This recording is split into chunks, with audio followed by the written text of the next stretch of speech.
Inquiry के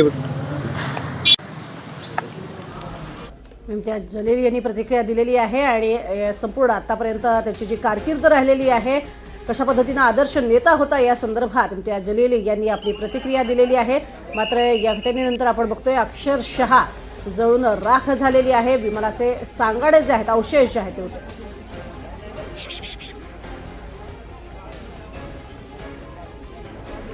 ते सध्या त्यांचे नेमके अंत्यसंस्कार कुठे व्हावेत या संदर्भात बोलणी सुरू असल्याचं मुख्यमंत्र्यांनी स्पष्ट केलेलं आहेच। मात्र काटेवाडीमध्ये त्यांचे अंत्यसंस्कार व्हावेत अशी अपेक्षा गावकऱ्यांनी व्यक्त केलेली आहे। त्यांच्याशी संवाद साधलाय आमचे प्रतिनिधी संकेत कुलकर्णी यांनी।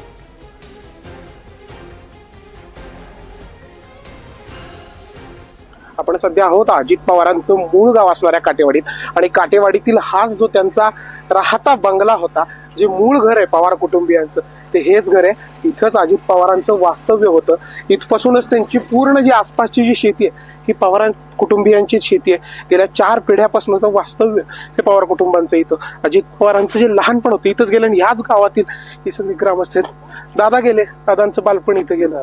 बालपण तुम्हाला एक सांगतो की महाराष्ट्रावरचं छत जे दादांनी दिलं होते ते सगळ्यांचं गेलं। आम्हाला एवढं दुःख होतंय की आमचं मनापासून तुम्हाला सांगतो, तुमच्या गावचं सुपुत्र होतं, आमच्या गावचं सुपुत्र इथलं आधार आमचा जे आधार गेले दादा म्हणजे आमचे वडीलधारे आधार होते। सगळ्याच्या त्यांच्या पलीकडे काही बोलू शकत नाही आता। माझे अश्रू मला अनावर होत नाहीत आता। दादा ती दादाच होती आणि महाराष्ट्राची दादा होती ती, तुम्हाला एवढं सांगतो। आणि छत गेला महाराष्ट्रावरचा, एवढं तुम्हाला सांगतो। आमचे आधारवर गेले सगळे महाराष्ट्राचे, कारण आमच्यावर आम्हाला विश्वास बसत नाही की दादा गेलेत म्हणून। अजून बी आम्हाला विश्वास बसत नाही दादा गेलेत म्हणून आम्हाला विश्वास बसत नाही अजून।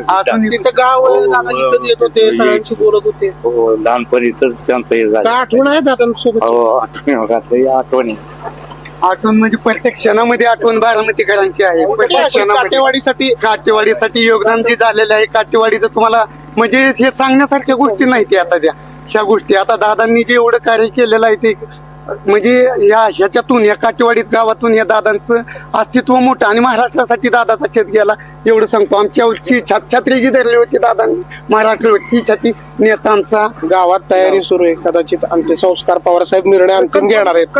जर अंतिम निर्णय पवार साहेब घेतील, कसं आहे म्हणजे ठरलं तर तुमची काय इच्छा, काटेवाडीत व्हावं बारामती? काटेवाडीतच व्हावं ही इच्छा आहे आमची, कारण ह्यांचं ही आतापर्यंत 4 पिढ्याची ही प्रॉपर्टी आहे इथं आणि ह्या ठिकाणी दादाचं बालपण गेले आणि दादांचं पण याच ठिकाणी व्हावं अशी माझी पण इच्छा आहे। आमची एक इच्छा आहे, दादांचं इथंच व्हावं सगळं अंत्यविधी। काटेवाडीचा जन्म झालाय दादांचा, ह्याच काटेवाडीत अंत्यविधी व्हावं, सगळ्यांनी काटेवाडीत यावं एवढीच इच्छा आहे। दादा हरपलं म्हणजे आमचं बाप हरवल्यागत आमचं हे झालेलं आहे, आमचं वडील हरपलेलं आहे। एक विचार केला तर आज दादांनी काटेवाडीसाठी मोलाचं सहकार्य केलंय की गावातल्या युवकांना ह्यांना भरपूर संध्या दिलेल्या आहेत, सगळ्यांनी कामं केल्यात। आमचं म्हणजे असं की विचारधारा तुटलेली आहे आता सगळ्या समाजाची, प्रत्येक समाजाला घेऊन। तर दादा म्हणजे काटेवाडीचा बाप होता, तो बाप माणूस गेलाय हीच भावना या काटेवाडीच्या ग्रामस्थांची। आणि ज्या ठिकाणी अजितदादांचं बालपण गेलं त्याच काटेवाडीत त्यांना शेवटचा अंतिम निरोप हा द्यावा ही काटेवाडी ग्रामस्थांची मागणी।